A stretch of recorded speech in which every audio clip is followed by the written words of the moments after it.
Au-delà de l'ignorance et du manque d'intérêt sur la date du 18 février, l'on note aussi l'ignorance presque collective sur l'importance et le contenu de la Constitution, même dans les milieux académiques et scolaires où certains apprenants et certains enseignants découvrent à peine les documents, pourtant considérés comme boussole de toute une nation, une réalité qui fait suite au manque de vulgarisation à grande échelle.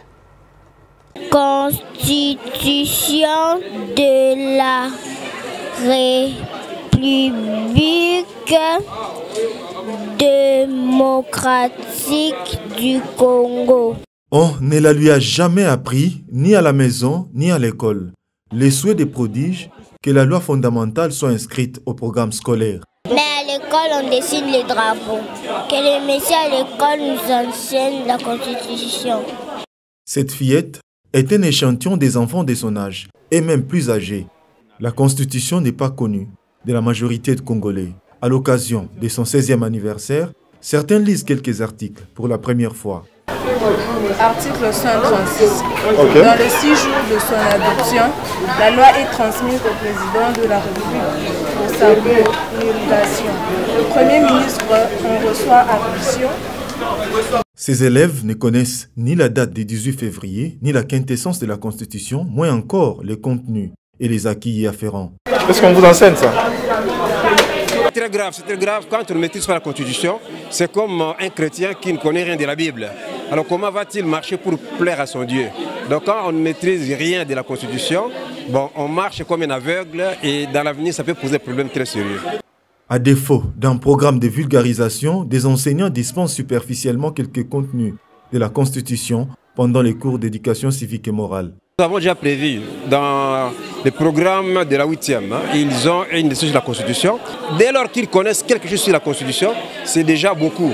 Parce que quand il y a des discussions au niveau de la cité, ils peuvent dire, ils savent ce qu'ils peuvent dire. Ils auront des informations à dire. Le doyen de la faculté de droit de l'université de Kinshasa a profité de cette journée du 18 février pour échanger et évaluer l'appréhension des élèves sur la loi mère. Le constat est amer. La première impression que j'ai, c'est qu'ils ne connaissent pas l'importance de la date d'aujourd'hui. Beaucoup d'entre eux entendent parler de la Constitution, mais ils ne l'ont jamais lue. Je suis très heureux que chacun d'eux a pu avoir sa Constitution.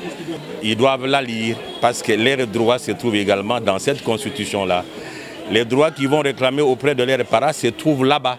Et s'ils lisent très bien la Constitution, ils vont être des bons citoyens demain. Après quelques séances pédagogiques, il leur a remis quelques exemplaires du document boussole de la RDC. Je ne connaissais pas ce qui signifiait la date d'aujourd'hui et grâce à cette conférence, j'ai compris quelque chose.